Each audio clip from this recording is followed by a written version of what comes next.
అనగనగా ఒక అడవిలో ఒక కోతి ఉంది. దాని పేరు మోనో.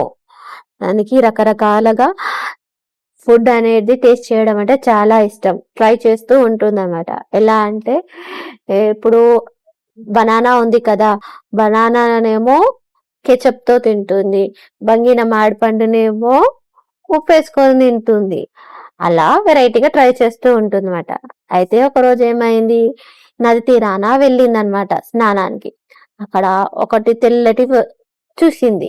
అరే ఇదేదో వెరైటీ పండేమో అనుకుంది. కొబ్బరికాయ వెరైటీ కొబ్బరికాయ లాంటి పండు అనుకొని తిన్నదనమాట. తింటేనేమో అది కారంగా ఉంది, ఉప్పుగా ఉంది, కడుపులో నొప్పిగా అనిపిస్తుంది. నోరు తెరిస్తేనేమో బబుల్స్ వస్తున్నాయి, బుబ్బు బుబ్బు అనుకుంటా.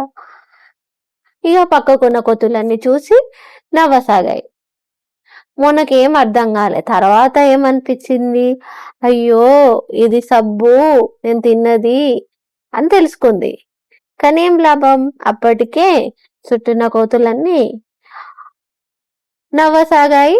మోనో కాస్త ఇప్పుడు ఏమైపోయాడు, బబుల్ మోనో అని పిలవడం సాగాయి.